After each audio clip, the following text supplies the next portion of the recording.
माताजी तामिका नहीं। अच्छा अच्छा अच्छा। पादाय कृष्ण प्रेष्ठालिनी प्रभुपाद 1896 করেন। তিনি 5 বছর আজকে বয়সে প্রোগ্রামের দ্বিতীয় দিন পদযাত্রা শুরু ধুমধাম করেছিলেন করে কলকাতাতে। প্রভুপাদের জন্মদিন পালন হচ্ছে। আপনারা দেখুন জগন্নাথের রথের আদলে কত সুন্দর এবং অনুষ্ঠান হরিনাম হচ্ছে। কীর্তনের জন্য কীর্তন দল ছিল, প্রভুপাদ তার নেতৃত্ব দিতেন। আর তিনি প্রসাদ তৈরি করে ভোগ লাগিয়ে প্রসাদ বিতরণও করতেন। এর থেকে বোঝা যেত তিনি সারা পৃথিবীতে জগন্নাথের রথযাত্রা প্রচার করেন। শিল প্রভুপাদ কি জয়। দেখুন যোগ্য পিতা প্রভুপাদের যখন 5 বছর বয়স, তখন প্রভুপাদ নিজে বলছেন তার বাবাকে, বাবা সামনে রথযাত্রা আসছে, তো আমি রথযাত্রা করব। তো প্রভুপাদের বাবা গৌরমোহন দেব प्रभुपाद বললেন, তুমি যে रथयात्रा করবে পুরী ধামে প্রচন্ড প্রভুপাদ का लेकिन उस टाइम में मैनेजमेंट कर रहा है रथयात्रा। তো বাবাকে বলছেন, বাবা শুধু রথ করলে হবে না, আমাকে কীর্তন টিম দাও। কীর্তন টিম দিল। বলছে আর কি করতে হবে? কৃষ্ণকে জানতেন না। শিল প্রভুপাদই একমাত্র ব্যক্তি যিনি সারা পৃথিবীতে রথযাত্রা পরিচালনা করেছেন, এমনকি পাকিস্তানে যেখানে মুসলমান দেশ। তো দেখুন এই হচ্ছে মেন রোড। এই মেন রোডের সামনেই এই যে ঢালাই রাস্তাটা দেখছেন, এটা ওই প্রোগ্রামের ভিতরে যাচ্ছে। তো এইখানে আউটপুটে আমাদের বেস স্টপ লাগানো রয়েছে। তো এখান থেকে প্রায় 500 মিটার দূর। আজকের পুরো রাস্তাটাই লাইটিং ছিল, আজকে লাইটিংটা নেই, লাইটিংটা চলে গেছে। আর এখানে একটা বড় ডিজি ছিল কালকে, ডিজিটা আজকে চলে গেছে। তো আজকে একটা বড় জেনারেটর চালিয়ে এমনি ইলেকট্রিক রয়েছে, সেটা দিয়ে প্রোগ্রামটা চলছে। আর আরেকটা জিনিস দেখুন, এই যে একটা সামনে কাউন্টার দেখছেন, এটাতেও আজকে লাইট নেই। তো এই কাউন্টারটা শুধুমাত্র যারা অতিথিরা বা বাইরে থেকে আসছেন তাদের জুতো রাখার জন্য স্টল। আর এই হচ্ছে রাস্তা। দেখুন আজকে এখানে একটা বড় জেনারেটর চলছে, এই জেনারেটর দিয়েই প্রোগ্রামটা হচ্ছে। কালকের প্রোগ্রামটা অনেক বড় হয়েছে। আর এই ভেতরটাতে অনুষ্ঠানটা হচ্ছে।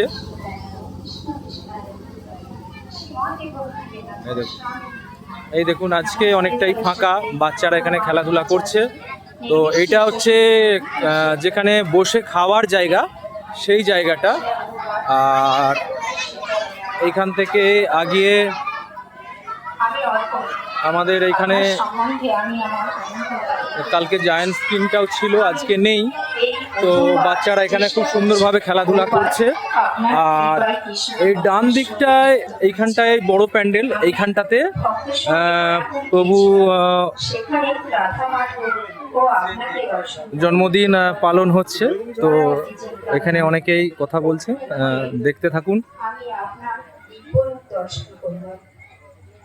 আপনার আশীর্বাদে ঈশ্বরের সঙ্গে যুক্ত হয়েছি। আমি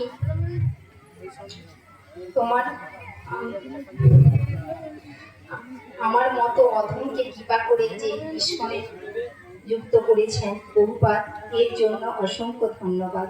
তো ধুমধাম করে প্রভুপাদের জন্মদিন পালন হচ্ছে, আপনারা দেখুন। সঙ্গের মহিমা তো কেমন লাগছে অবশ্যই কমেন্ট করবেন। আমার পশু জীবন মনুষ্য জীবন পেয়েছে। প্রভুপাদ, আপনার কাছে আমার প্রার্থনা, আপনি এইভাবেই ঈশ্বরের সঙ্গে যুক্ত রাখবেন। আমার ভুল ও অপরাধ ক্ষমা করবেন। আপনি আমার ভালোবাসা ও প্রণাম দেবেন। হরে কৃষ্ণ। जय श्री प्रभुपाद की जय।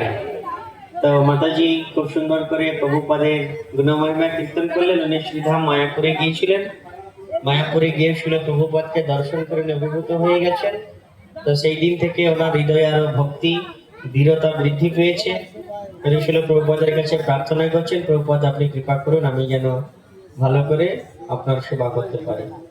তো এখন আমরা অনুরোধ করব আমাদের বুলকি মাতাজিকে। বুলকি মাতাজি অনেক দিন ধরে ইস্কনের সঙ্গে যুক্ত রয়েছেন, খুব ভালো করে প্রতিদিন নিষ্ঠা সহকারে। আমি তো দেখছি এখানে মানে সকাল থেকে রাত পর্যন্ত, ভোরবেলায় ঘুম থেকে উঠে ওনাকে দেখতে পাই। আর আমি ঘুমানোর পরে উনি এখান থেকে চলে যায়। বলটি মাতাজি কি জয়। খুব সুন্দর সেবা করেন উনি। ওনার হাজবেন্ড আছেন তো এখানে, এই যে প্রভু, মানে পেছন দিক থেকে সেবা করবে, ফ্রন্টে যাব না বলে। আমি তাও এখন এইদিকে একটু ঘোরাঘুরি করছে, দেখেও ভালো লাগছে। তা ধন্যবাদ ফুলকি মাতাজি, আপনি ছিল প্রভুপাদের গুণ মহিমা কীর্তন করুন। हरे कृष्णा। नमः विष्णुपादाय कृष्णपृष्ठाय भूतले श्रीमते भक्ति वेदांत स्वामी नीति नामिने नमस्ते सरस्वती देवे गौरवाणी प्रचारिणे निर्विशेष शून्यवादी पाश्चात्य देश तारिणे। আমি প্রথমে সকলের কাছে ক্ষমা চেয়ে নিচ্ছি। প্রভুপদ আজ সমগ্র হিমাচল, ওনার সম্বন্ধে কিছুই বলার মতো আমার যোগ্যতা নেই। তাও বৈষ্ণবরা, বরিষ্ঠরা সকলে আমাকে কৃপা করে কিছু গুণমহিমা বলার জন্য অনুরোধ করেছেন, আমাকে সুযোগ দিয়েছেন। তার জন্য আমি ওনাদের কাছে অনন্ত কোটি ধন্যবাদ জানাচ্ছি। বা ওনার যে গুণমহিমা আমি কিছুই জানতাম না। আমি প্রথম ওনাকে দর্শন করেছি এই সুরভিকুঞ্জে প্রথম জন্মাষ্টমী মহামহোৎসবে যোগদান করে। তো তার জন্য আমি অভিজিৎ প্রভু এবং অনুশ্রী মাতাজির কাছে কৃতজ্ঞ যে ওনারা আমাকে এই প্রভুপাদ কি বা ওনার যে গুণমহিমা সেগুলো জানতে সুযোগ করে দিয়েছেন। আর প্রভুপাদের যে সঙ্গ বা ওনার যে মানে ওনার যে তার সঙ্গে যুক্ত হওয়ার জন্য আমাদের সুযোগ করে দিয়েছেন আমাকে, তার জন্য আমাদের কাছে কৃতজ্ঞ। প্রভুপাদের সম্বন্ধে যতটুকুই বলি কম বলা হবে। তো উনি যেভাবে এই মানে কলিযুগের যেসব মানুষরা যে অনাচার অবিচারের সঙ্গে যুক্ত রয়েছে সেইগুলো থেকে কিভাবে মুক্ত হওয়া যায়, বা আমাদের যে পশুর জীবন সেই জীবনকে আমরা কিভাবে ধন্যাতিধন্য করতে পারবো, সেই হিসাবে উনি বিশেষভাবে ওনার গ্রন্থের মাধ্যমে দেশ বিদেশে প্রচার করেছেন এবং সকলকে উদ্বুদ্ধ করেছেন। উনি বিভিন্ন জায়গায় ইসকন মন্দির প্রতিষ্ঠা করেছেন। এইসব সবকিছুর মাধ্যমে উনি আমাদেরকে এগিয়ে নিয়ে যাচ্ছেন। এই অধমের ওনার কাছে মিনতি যেন সারা জীবন এইভাবেই ওনার সঙ্গের সঙ্গে আমাকে যুক্ত রাখেন এবং আমি যেন ভক্তি জীবনে আরো আগিয়ে যেতে পারি, সেইটুকু উনি যেন কৃপা করেন। হরে কৃষ্ণ। শিল প্রভুপাদ কি জয়। তিনি প্রভুপাদের কাছে প্রার্থনা রেখেছেন, প্রভুপাদ আপনার শ্রীচরণে আশ্রয় গ্রহণ করেছি, সুরভি কুঞ্জে জন্মাষ্টমী মহামহোৎসব পালন করতে এসে। সেই জন্য বিশেষ করে অভিজিৎ প্রভু এবং অনুশ্রী মাতাজিকে ধন্যবাদ জানিয়েছেন যে ওনাদের কৃপাতে উনি কৃষ্ণ ভক্তিতে যুক্ত হয়েছেন, শিল প্রভুপাদের চরণে নিজেকে আশ্রয় গ্রহণ করিয়েছেন এবং প্রভুপাদের কাছে প্রার্থনা করছেন, প্রভুপাদ আপনি কৃপা করুন, আপনি যাতে যেভাবে সারা পৃথিবীর মানুষকে কৃষ্ণ ভক্তি প্রদান করেছেন সেইভাবে আমিও যেন ভগবানের সেবা করে সেই ভক্তি অর্জন করতে পারি। আমাদের ঝুমা মাতাজি পরবর্তী বক্তা, আমাদের বাপ্পা প্রভুর সহধর্মিনী এবং একজন আদর্শ পত্নী হিসেবে উনি খুব সুন্দর করে সেবা করছেন। দেখুন এটাই হচ্ছে বৈষ্ণব পরিবার। ओम नमो विष्णुपदाय कृष्णपृष्ठाय भूतले श्रीमते भक्तिवेदांत स्वामी नीति नामिने नमस्ते सरस्वती देवे गौरवाणी प्रचारिणे निर्विशेष शून्यवादी पाश्चात्य देश तारिणे। प्रभुपाद जी, আমি প্রথমে প্রভুপাদ জি কি বা কে ছিলেন আমি তা কিছুই জানি না। প্রথম যখন জন্মাষ্টমীতে মায়াপুর গেলাম তখন দেখলাম প্রভুপাদ জি মূর্তি আছে। তখন দেখে আমি তো অবাক, যে এত সুন্দর একটা মূর্তি বা এত সুন্দর একটা মূর্তি আমি ভেবেছি বোধহয় মানুষ, রূপে ভেবেছি মানুষই। তারপরে দেখলাম যে মূর্তি, তারপর প্রণাম করলাম, তারপরে জানলাম যে এটা প্রভুপাদ জি। তখন কিছু জানতাম না, মায়াপুর যে গেছি আমি তখন কিছু জানতাম না। তারপরে ধীরে ধীরে এই অভিজিৎ প্রভু আমাদের হাজব্যান্ডের বন্ধু, তার সাথে এই প্রভুপাদ জি তিনি আমাকে বলতেন যে এইটা করো সেটা করো, ভগবানের এইটা করো সেইটা করো, এইভাবে বলতে বলতে আমি তারপরে ভগবানের অভিজিৎ কবুর সাথেই মায়াপুরে এই জগন্নাথপুরী গেলাম। প্রথম জগন্নাথপুরী গেলাম রথযাত্রায়। এটা আমি কখনো ভাবিনি যে রথযাত্রার সময় আমি জগন্নাথপুরী যাব, মানে অত ভিড়েতে জগন্নাথপুরী যাবো। পরপর 2 বছর গেলাম জগন্নাথপুরী, আমার পরিবার সমিতি গিয়েছিলাম। তারপরে প্রভুপাদজির কৃপায় এই ধীরে ধীরে এত অনুষ্ঠান হচ্ছে, বা প্রভুপাদজির কৃপায় যে কৃষ্ণকেন্দ্রিক অনুষ্ঠানগুলো, যে জন্মাষ্টমী, রাধা অষ্টমী, ভগবানের গৌরহরির জন্মদিন, নিত্যানন্দ প্রভুর জন্মদিন, নৃসিংহদেবের জন্মদিন, এইগুলো সব পালন করছে, এগুলো খুব ভালো লাগে।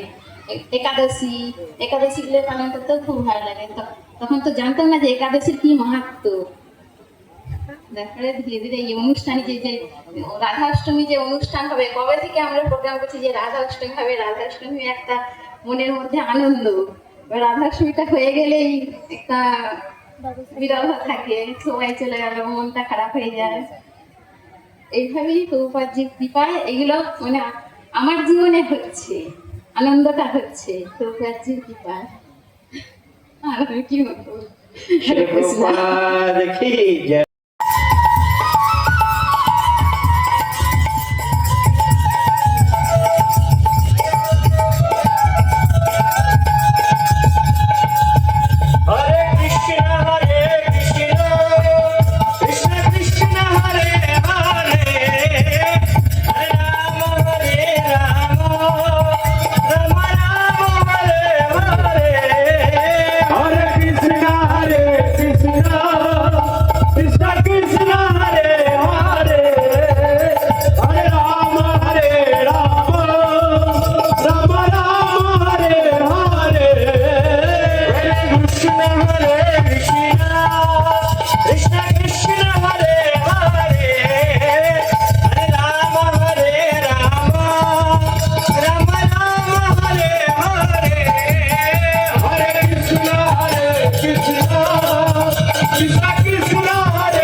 Hare